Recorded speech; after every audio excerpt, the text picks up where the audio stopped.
अस्सलाम वालेकुम। 4 स्टार सियासी डेरे ਦੇ ਖੁਸ਼ ਆਮਦੀਦ।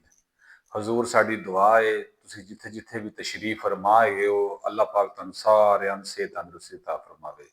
ਤੁਹਾਡੇ ਅੱਗੇ ਗੁਜ਼ਾਰਿਸ਼ ਹੈ ਕਿ ਅਗਰ ਤੁਸੀਂ ਚੈਨਲ ਨੂੰ ਸਬਸਕ੍ਰਾਈਬ ਨਹੀਂ ਕੀਤਾ ਤੇ ਸਬਸਕ੍ਰਾਈਬ ਕਰ ਦੇਣਾ ਤੇ ਬੈਲ ਆਈਕਨ ਦੇ ਬਟਨ ਨੂੰ ਲਾਜ਼ਮਨ ਦਬਾ ਦੇਣਾ। ਲਓ ਜੀ, ਬੜੀਆਂ ਬੜੀਆਂ ਖਬਰਾਂ ਆ ਗਈਆਂ ਨੇ, ਬੜੀ ਬੜੀ ਹਲਚਲ ਮਚ ਗਈ ਹੈਗੀ ਹੈ। ਪਾਕਿਸਤਾਨ ਤੋਂ ਲੈ ਕੇ ਤੇ ਸਾਊਦੀ ਅਰਬ ਤੱਕ ਵੀ ਹਲਚਲ ਮਚ ਗਈ ਹੈ। बड़े बड़े इल्जामात लग गए ने पाकिस्तान की गौरमेंट उत्ते ते लावन वाली कौन है? इमरान खान साहब की अहलिया बुशरा बीबी ने बड़े इल्जामात लाए ने हुकूमत पाकिस्तान के उत्ते। 24 नवंबर को एहतजाज का ऐलान किया गया है।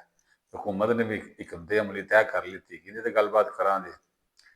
बुशरा बीबी की जी कानफ्रेंस हैगी उन्हें नया पंडोरा बॉक्स खोल दिता गया, इन्हें गलबात करा दे।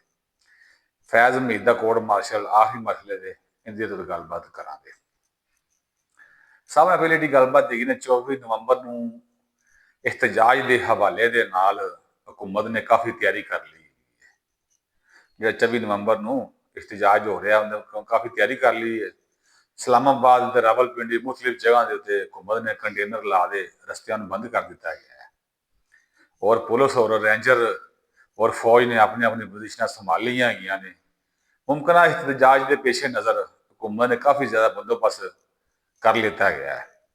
दाखिली और खारजी जो रास्ते है ने जो गली है या महल्ले है ने या इस्लामाबाद का जो एरिया है सारे जो महफूज वास्ते फौज और जो रेंजर को तैनात कर दिता गया है। PTI जी ना बार बार अपना एहतजाज कर देना आधा तमाशा आप ही बना दी है। जब पिछली दफा उन्होंने जोड़ा शंघाई तावन तंजीम के उत्ते उन्होंने इजलास जो है उदो उन्होंने काफ़ी ज़्यादा हल्ला गुला किया। इस्लामाबाद आए, बड़ा उन्होंने मसला मसाइल खड़े किए गए। उस टाइम हुकूमत ने उन्होंने बड़ा लिहाज किया गया तो जोड़े गए सन 5-7 बल्कि कुछ 40-50 जो दहशतगर्द सन अफगानी उन्होंने गिरफ्तार कर लिया गया। उदो जोड़ा अली अमीन गंडापुर वो भी नस गया, उन्हें 12 जिले भी क्रॉस किए गए। शुक्र है अल्लाह पाक का उन्हें कोई पासपोर्ट नहीं सी गया, नहीं तो उन्हें जापान ते जर्मनी का भी उन्हें जोड़ा ना चक्कर ला लेना सी।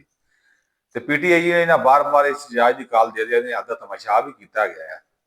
तो मुल्क दुश्मनी का यह सबूत दी गई है। कोई ऐसा मौका तुम देख लो जो PTI ने आपके हथों गवाया हो कि जोड़ा इन्हें कोई भी मौका पाकिस्तान जी सालमीत नुकसान पहुंचता हो इन्हें पहुंचाने की कोशिश ना की हो। तक इन्होंने अमरीकी कांग्रेस तक खत लिख दिता गया। 60 जो अरकान सन उन्होंने खत लिख दिता गया। कभी इन्होंने IMF खत लिख दिता, कभी इन्होंने अक़वाम मुतहदा खत लिख दिता गया।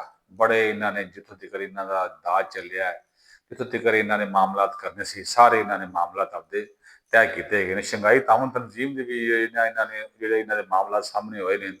तक इन्हों का एक वजीर है सूबाई वजीर, उन्हें इंडियन वजीर खारजा खिताब की दावत दी थी कि तुम इतने आओ तो जोड़ा ना साढ़े खिताब करो, आंदे साढ़े मुल्क के नाल खिताब करो। जो साढ़े मुजाहरीन है वजीर खारजा जो जय शंकर से उन्होंने खिताब की इन्होंने दावत दे दी गई और मुल्क को इन्होंने नाकाबले तलाफी नुकसान पहुँचाने की हर मुश्किल मुमकिन कोशिश की।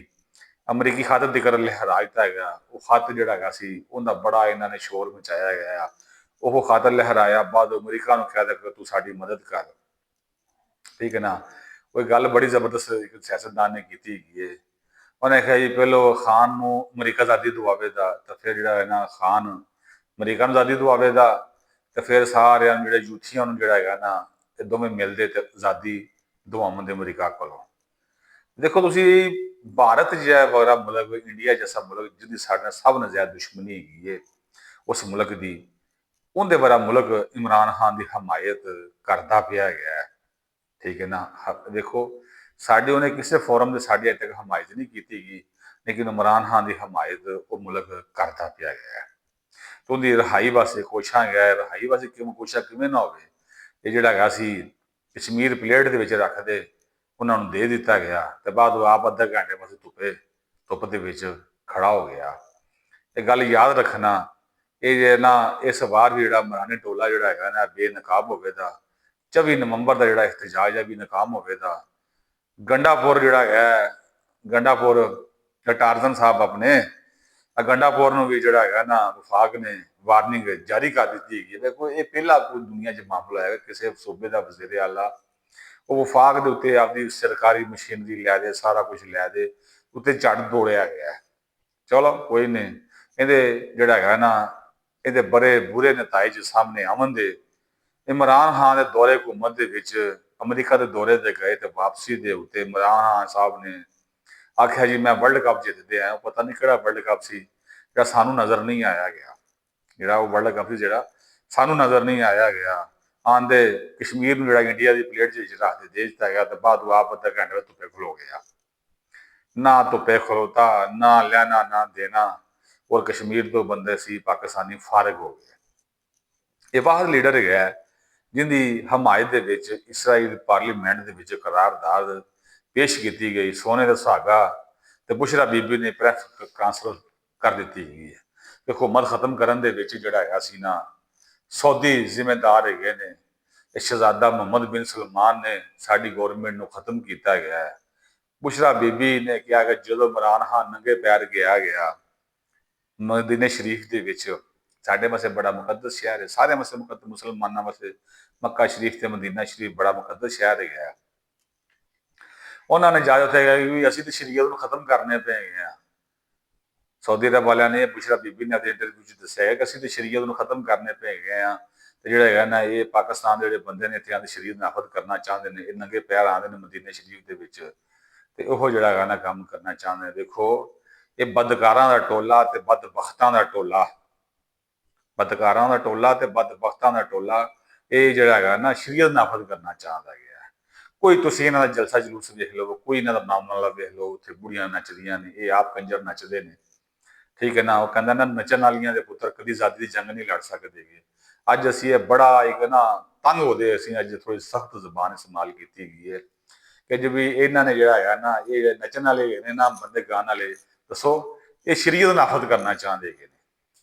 ਤੁਸੀਂ ਮੈਨੂੰ ਦੱਸੋ ਸ਼ਰੀਅਤਾਂ ਐਵੇਂ ਨਾਫਜ਼ ਹੁੰਦੀਆਂ ਨੇ ਜਿਵੇਂ ਇਹ ਬੇਨਾ ਨਕੰਮੇ ਤਰੀਨ ਆਦਮੀ ਜਿਹੜਾ ਹੈਗਾ ਨਾ ਇਧਰ ਇਹ ਬੰਦੇ ਸ਼ਰੀਅਤ ਨਾਫਜ਼ ਕਰਨਾ ਚਾਹੁੰਦੇ। ਯਕੀਨ ਮੰਨੋਗੇ ਜਿੰਨੇ ਵੀ ਇਹਨਾਂ ਨਾਲ ਇਹਸਾਨ ਕੀਤਾ ਗਿਆ ਨਾ, ਇਹਨਾਂ ਨੇ ਇਹਸਾਨ ਫਰਾਮੋਸ਼ੀ ਦੀਆਂ ਮਿਸਾਲਾਂ ਕਾਇਮ ਕਰ ਦਿੱਤੀਆਂ। ਜਿਸ ਤਰ੍ਹਾਂ ਜੰਗੀਰ ਤਰੀਨ ਸੀ, ਉਹਨੇ ਇਹਨਾਂ ਦੇ ਬੜੇ ਇਹਸਾਨ ਕੀਤੇ, ਪਾਰਟੀ ਨੂੰ ਦਿੱਤਾ, ਸਾਰਾ ਕੋਈ ਫੰਡ ਕੀਤਾ, ਜਹਾਜ਼ ਉਡਾਏ, ਬੜਾ ਕੁਛ ਕੀਤਾ, ਇਮਰਾਨ ਦੀ ਗੌਰਮੈਂਟ ਬਣਾਈ, ਅਲੀਮ ਖਾਨ ਨੇ ਬੜਾ ਤਾਮਨ ਕੀਤਾ ਗਿਆ। ਲੇਕਿਨ ਇਹ ਇਹਨਾਂ ਨੂੰ ਉਦੋਂ ਸ਼ਰੀਅਤ ਯਾਦ ਨਾ ਆਈ ਜਦੋਂ ਪੀਰ ਦੀ ਤੋਹਫੇ ਮੰਗਦੀ ਸੀ। ਇਹ ਮੰਗਦੀ ਸੀ ਕਿ ਜਿਹੜਾ ਹੈਗਾ ਸੀ ਨਾ ਮੈਨੂੰ ਹੀਰੇ ਦੀ ਗੁੱਠੀਆਂ ਚਾਹੀਦੀਆਂ ਨੇ। ਜਦੋਂ ਸੋਨਾ ਸੈੱਟ ਘੜੀਆਂ ਜਿਹੜੀਆਂ ਇਹਨਾਂ ਨੇ ਖਾਨੇ ਕਾਬੇ ਵਾਲੇ ਮਾਡਲ ਵਾਲੀ ਘੜੀਆਂ ਵੇਚੀਆਂ, ਉਹ ਨਹੀਂ ਇਹਨਾਂ ਨੂੰ ਯਾਦ ਹੈਗਾ। ਸਾਰਾ ਕੁਝ ਇਹਨਾਂ ਨੂੰ ਯਾਦ ਹੈਗਾ। ਇਹ ਡਰਾਮੇ ਕਰਦੇ ਨੇ। ਇਹ ਜਿਹੜਾ ਇਮਰਾਨ ਖਾਨ ਦਾ ਰੌਲਾ ਮੁਹੰਮਦ ਬਿਨ ਸਲਮਾਨ ਨਾਲ ਪਿਆ ਸੀ ਨਾ, ਇਮਰਾਨ ਖਾਨ ਦਾ ਰੌਲਾ ਮੁਹੰਮਦ ਬਿਨ ਸਲਮਾਨ ਨਾਲ ਇਸੇ ਚੀਜ਼ ਦਾ ਹੀ ਪਿਆ ਹੈਗਾ ਸੀ। ਇਮਰਾਨ ਖਾਨ ਦਾ ਰੌਲਾ ਮੁਹੰਮਦ ਬਿਨ ਸਲਮਾਨ ਨਾਲ ਇਸੇ ਚੀਜ਼ ਦਾ ਹੀ ਪਿਆ ਸੀ। ਇਹ ਜਹਾਜ਼ ਦੇ ਵਿੱਚ ਬੈਠਾ ਸੀ, ਜਹਾਜ਼ ਦੇ ਵਿੱਚ ਰਿਕਾਰਡਿੰਗ ਲੱਗੀ ਸੀ। ਰਿਕਾਰਡਿੰਗ ਦੇ ਵਿੱਚ ਇਹਨੇ ਇਮਰਾਨ ਖਾਨ ਸਾਹਿਬ ਨੇ ਆਖਿਆ ਗਿਆ ਕਿ ਕਿਉਂ ਨਾ ਆਪਾਂ ਸਾਊਦੀ ਅਰਬ ਤੇ ਕਬਜ਼ਾ ਕਰ ਲਈਏ, ਚਾਹੇ ਮਜ਼ਾਕ 'ਚ ਗੱਲ ਕੀਤੀ ਜਾਂ ਸੀਰੀਅਸ ਗੱਲ ਕੀਤੀ ਗਈ। ਇਹ ਤਾਂ ਬਦਤਮੀਜ਼ ਆਦਮੀ ਹੈ ਨਾ। ਤਾਂ ਉਹਨਾਂ ਨੇ ਆਖਿਆ ਵੀ ਜਿਹੜਾ ਹੈਗਾ ਨਾ ਵੀ ਸਾਨੂੰ ਜਿਹੜਾ ਹੈਗਾ ਨਾ ਇੱਧਰ ਆਪਣਾ ਕਿਉਂ ਨਾ ਆਪਣੀ ਫੌਜ ਸਾਊਦੀ ਅਰਬ 'ਚ ਰਹਿੰਦੀ ਹੈਗੀ ਹੈ ਤੇ ਕਾਫੀ ਆਪਣੀ ਫੌਜ ਗੌਰਮੈਂਟ ਦੇ ਉੱਤੇ ਗਈ ਹੈਗੀ ਹੈ, ਕਿਉਂ ਨਾ ਆਪਾਂ ਉਹਦੇ ਸਾਊਦੀ ਅਰਬ ਤੇ ਕਬਜ਼ਾ ਕਰ ਲਈਏ, ਠੀਕ ਹੈ ਨਾ। ਉਹ ਜਦੋਂ ਮੁਹੰਮਦ ਬਿਨ ਸਲਮਾਨ ਦੀ ਕਦੇ ਗੱਲ ਪਹੁੰਚੀ, ਉਹਨਾਂ ਨੇ ਫੌਰਨ ਜਹਾਜ਼ ਨੂੰ ਥੱਲੇ ਉਤਾਰ ਲਿਆ। ਜਹਾਜ਼ ਤੋਂ ਉਹਨਾਂ ਨੇ ਥੱਲੇ ਉਤਾਰ ਲਿਆ। ਉਹਨੇ ਆ ਜਾ ਵੀ ਥੱਲੇ ਜਵਾਨਾ ਜਹਾਜ਼ ਉਹਨਾਂ ਨਿਊਯਾਰਕ ਉਹਨਾਂ ਨੂੰ ਉਤਾਰ ਲਿਆ। ਉਹਨੇ ਜਾਓ ਜੀ ਤੁਹਾਡਾ ਕੰਮ ਖਤਮ ਹੋ ਗਿਆ, ਸਾਡੀ ਗੱਲਬਾਤ ਹੋ ਗਈ ਉਹਨਾਂ ਨਾਲ। ਉਹ ਜਹਾਜ਼ ਉਹਨਾਂ ਨੇ ਉਡਾਇਆ ਤਾਂ ਸਿੱਧਾ ਸਾਊਦੀ ਅਰਬ ਲੈ ਗਏ। ਇਹ ਫਿਰ ਇਮਰਾਨ ਖਾਨ ਸਾਹਿਬ ਬੜੀ ਮੁਸ਼ਕਲ ਦੇ ਨਾਲ ਉੱਥੋਂ ਵਾਪਸੀ ਮੁੜੇ, ਠੀਕ ਹੈ ਨਾ। ਉੱਥੋਂ ਵਾਪਸੀ ਮੁੜੇ, ਇੱਕ ਦੋ ਦਿਨਾਂ ਬਾਅਦ ਉੱਥੋਂ ਧੱਕੇ ਖਾਂਦੇ ਤੇ ਪਾਕਿਸਤਾਨ ਪਹੁੰਚੇ। ਉੱਥੋਂ ਧੱਕੇ ਖਾਂਦੇ ਤੇ ਪਾਕਿਸਤਾਨ ਪਹੁੰਚੇ। ਇੱਥੇ ਆਂਦੇ ਇਹਨਾਂ ਨੇ ਬੜਾ ਸ਼ੋਰ ਮਚਾਇਆ ਜੀ ਮੈਂ ਆਲਮ ਇਸਲਾਮ ਦਾ ਲੀਡਰ ਹਾਂ, ਤੇ ਇਹ ਹੈਗਾ ਤੇ ਉਹ ਹੋ ਗਿਆ, ਠੀਕ ਹੈ ਨਾ। ਤੇ ਅੱਲਾਹ ਪਾਕ ਇਹਨਾਂ ਨੂੰ ਹਦਾਇਤ ਦੇਵੇ। ਇਹ ਲੋਕ ਜਿਹੜੇ ਹੈਗੇ ਨੇ ਇhtਜਾਜ ਦੇ ਵਿੱਚ ਆਪਦੇ ਬੱਚਿਆਂ ਨੂੰ ਨਹੀਂ ਲਿਆਉਂਦੇ ਹੈਗੇ। ਨਾ ਇਮਰਾਨ ਖਾਨ ਦੇ ਬੱਚੇ ਆਉਂਦੇ ਤੇ ਨਾ ਦੂਏ ਬੱਚੇ ਕਿਸੇ ਦੇ, ਨਾ ਪੀਰਨੀ ਦੇ ਬਾਲ ਆਉਂਦੇ। ਤੁਹਾਡੇ ਮੇਰੇ ਬੱਚੇ ਜਾਣਦੇ ਨੇ ਇਹਨਾਂ ਦੇ ਬੱਚੇ ਕੁਰਬਾਨੀ ਮੰਗਦੇ ਪਏ ਨੇ।